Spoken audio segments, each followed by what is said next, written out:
नमस्कार, आपका central employee news YouTube channel के नए और प्रेस वीडियो में आपका हार्दिक स्वागत है। पेंशन को लेकर मोदी सरकार ने बड़ा ऐलान कर दिया है। जो रिटायर्ड कर्मचारियों के लिए बड़ी खबर है, वही सरकारी कर्मचारियों के लिए भी जुलाई की सैलरी को लेकर कुछ खबरें आई हैं।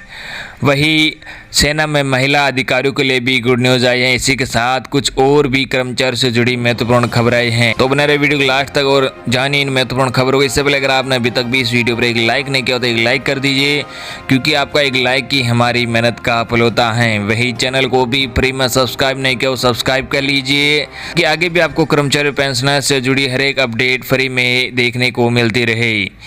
इन सभी खबरों को जानने से पहले सभी देशवासियों के लिए कोरोना मरीज के आंकड़ों को लेकर बड़ी खबरें हैं, जो आप सभी को जानना बहुत ही जरूरी है। जी आपको बता दें कि देश में नहीं थम रहा है कोरोना। 24 घंटे में 48,916 मामले और 757 की मौत भी। आपको बता दें कि भारत समेत दुनिया भर के 180 से ज़्यादा देशों में कोरोना वायरस का खौफ देखने को मिल रहा है। अभी तक 1,57,00,000 से ज़्यादा लोग इस संक्रमण की चपेट में आ चुके हैं। ये वायरस करीब 6.5 लाख मरीजों की ज़िंदगी छीन चुका है।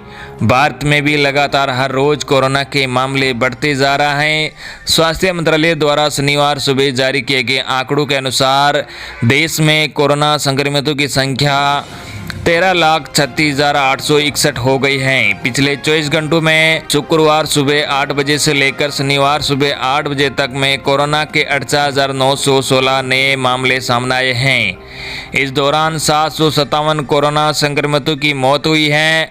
8,49,432 मरीज ठीक हो चुके हैं और अब तक कुल 31,358 लोगों की मौत हुई है। रिकवरी रेट की बात करें तो ये मामूली बढ़ोतरी के बाद 63.53% पर पहुंच गया है। पॉजिटिव रेट 11.62% है। CMR ने जानकारी दी है कि 24 जुलाई को सबसे ज्यादा 4,20,898 कोरोना सैंपल टेस्ट किए गए हैं। अब तक 1,58,49,068 सैंपल टेस्ट किए जा चुके। राजस्थान में कोरोना से 8 और मौत, 958 नए मामले। न्यूज एजेंसी भाषा के मुताबिक राजस्थान में कोरोना संक्रमण से शुक्रवार को 8 और लोगों की मौत हो गई है, जिससे राज्य में संक्रमण से मरने वालों की कुल संख्या 602 हो गई है। इसके साथ ही राज्य में 958 नए मामले सामने आने से राज्य में इस घातक वायरस से संक्रमित लोगों की अब तक कुल संख्या हो गई है। अब तक कुल संख्या 34,178 हो गई है, जिनमें से 9,029 रोगियों का उपचार चल रहा है। झारखंड में कोरोना के 398 नए मामले, 9 और मौत। में पिछले 24 घंटों में कोरोना वायरस के संक्रमण से रांची में 3 और जमशेदपुर में 2 और व्यक्तियों समेत 9 लोगों की मौत हुई है, जिससे मिलाकर राज्य में इस संक्रमण से मृतकों की कुल संख्या 76 हो गई है। राज्य में पिछले 24 घंटे में कोरोना के 398 नए मामले सामने आए हैं, जिन्हें मिलाकर संक्रमितों की कुल संख्या 7,564 हो गई है। छत्तीसगढ़ में कोविड-19 के 426 नए मामले। छत्तीसगढ़ में 426 और लोगों में कोरोना वायरस संक्रमण की पुष्टि हुई है। राज्य में इस वायरस से संक्रमित लोगों की संख्या बढ़कर 6,819 हो गई है। बिहार में कोरोना के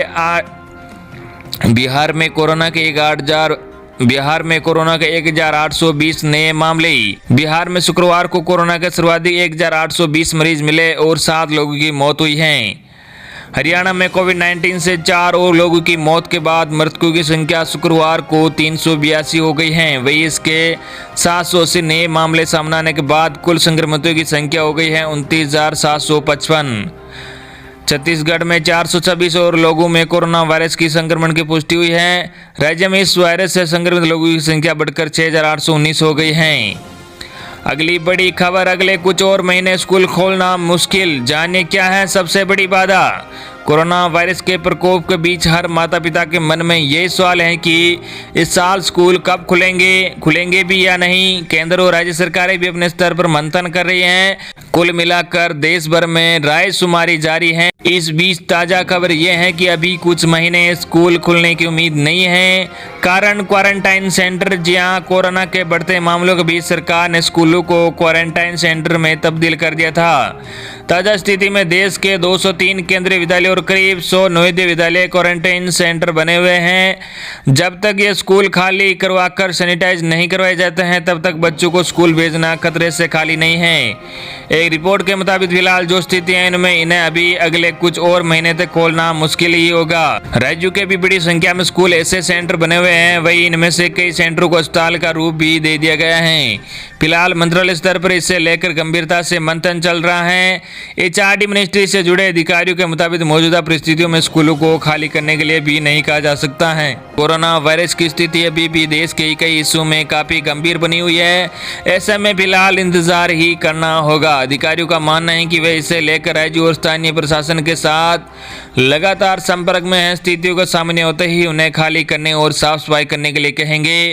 क्वारंटीन सेंटर बने स्कूलों को लेकर मंत्रालय में ये विमर्श इस समय शुरू हुआ है, जब गृह मंत्रालय की अनलॉक 3 की नई गाइडलाइंस आने वाली हैं। इसके तहत स्कूलों को खोलने को लेकर अभिभावकों के बीच रायशुमारी भी कराई जा रही है। इसमें अभिभावकों से पूछा जा रहा है कि वे अगस्त, सितंबर में या अक्टूबर किस महीने में स्कूलों को खोलना चाहते हैं। अगली बड़ी खबर, महिला अफसर भी अब सेना में पास करेंगी स्थायी कमीशन। मोदी सरकार ने दी मंजूरी।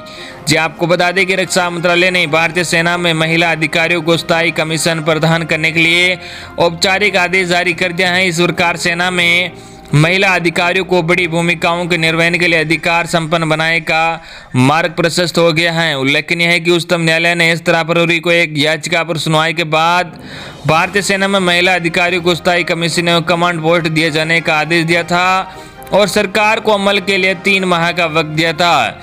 इस मामले को फिर उठाए जाने पर 7 जुलाई को सर्वोच्च अदालत ने केंद्र सरकार को 1 महीने की मोहलत और दी थी। रक्षा प्रवक्ता कर्नल अमन आनंद ने यहां जानकारी दी है। कर्नल आनंद के अनुसार सेना मुख्यालय ने प्रभावित महिला अधिकारियों के लिए स्थायी कमीशन चेयर बोर्ड के गठन और संचालन की तैयारी के लिए अनेक कदम उठाए थे।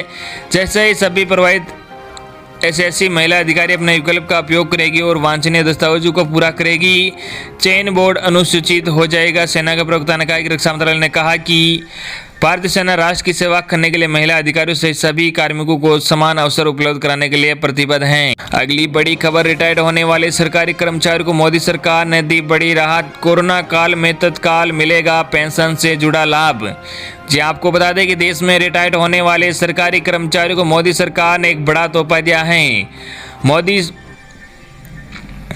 भारत में अप्रत्याशित तरीके से फैले कोविड-19 महामारी की वजह से भले ही रिटायर्ड होने वाले सरकारी कर्मचारियों की पेंशन प्रक्रिया शुरू होने में देरी हो रही हो, लेकिन इस कोरोना काल में उन्हें जल्द ही सेवानिवृत्ति का आंशिक लाभ मिलने जा रहा है। बीते 17 जुलाई 2020 को कार्मिक लोक शिकायत और पेंशन मंत्रालय का अधीनस्थ पेंशन और पेंशनर्स कल्याण विभाग की ओर से इस कोरोना काल में सीसीएस पेंशन रूल 1972 के नियम 64 के तहत रिटायर्ड होने वाले सरकारी कर्मचारियों को आंशिक लाभ देने को लेकर एक ऑफिस मेमोरेंडम जारी किया गया है। विभाग की ओर से जारी ज्ञापन में इस बात का भी जिक्र किया गया है कि एक सरकारी कर्मचारी को अपने पेंशन फार्म को अपने कार्यालय प्रमुख के पास जमा करने में कठिनाई हो सकती है या कार्यालय प्रमुख पेंशन से संबंधित वेतन और लेखा कार्यालय को समय पर सेवा पुस्तिका की हार्ड कॉपी में दावा प्रपत्र को अग्रसारित करने में असमर्थ हो सकता है, खासकर जब दोनों कार्यालय अलग अलग शहरों में हो या फिर ऐसे मामले भी हो सकते हैं जहां वेतन और लेखा कार्यालय सरकारी कर्मचारी सेवानिवृत्ति से पहले पेंशन का प्राधिकरण के लिए मामले को संसाधित करने में सक्षम नहीं है। ज्ञापन में इस बात का भी निर्देश दिया गया है कि जहां तक नियम 64 के प्रावधानों में परिवर्तन की बात है तो कोविड-19 के प्रकोप की वजह से कार्यालयों में काम प्रभावित होने तक लागू रहेंगे। सामान्य स्थिति बहाल होने के बाद विभाग द्वारा निर्देशों की समीक्षा की जाएगी। सीसीएस पेंशन रूल 1972 के नियम 64 के प्रावधान तब तक के लिए प्रभावी नहीं रहेंगे। अगली बड़ी खबर, सरकारी कर्मचारियों को मिलेगा जुलाई महीने का पूरा वेतन। जी आपको बता दें कि कोरोना संकट के बीच बिहार सरकार के कर्मचारियों को जुलाई माह का पूरा वेतन दिया जाएगा। उप मुख्यमंत्री सुशील मोदी ने इसका ऐलान कर दिया है। डिप्टी सीएम ने कहा कि 16 जुलाई से 31 जुलाई के बीच लगाए गए लॉकडाउन के बावजूद जुलाई में कर्मचारियों को पूरा वेतन दिया जाएगा। पूरा वेतन रेगुलर और कॉन्ट्रैक्ट कर्मचारियों को दिया जाएगा, यानी कि सरकार के फैसले के बाद सरकारी कर्मचारियों को लॉकडाउन अवधि का भी पूरा वेतन मिलने जा रहा है। सुशील मोदी के मुताबिक आउटसोर्स के तहत काम करने वाले कर्मचारियों को लॉकडाउन की अवधि का पहले की तय शर्तों के साथ भुगतान किया जाएगा। वे कर्मी जो कि लॉकडाउन के दौरान लोकल ट्रेन से आना जाना करते हैं और ऑफिस आने में असमर्थ रहे हैं, उनके वेतन में कटौती न करके जुलाई महीने का पूरा वेतन देने को मंजूरी दी गई है। तो ये थी आपके लिए आज की बड़ी और बेहद ही महत्वपूर्ण खबरें। आई होप कि आपको आज की हमारी जानकारियाँ पसंद आई होगी। इसे ज़्यादा अपने मित्रों तक भी शेयर करना। धन्यवाद।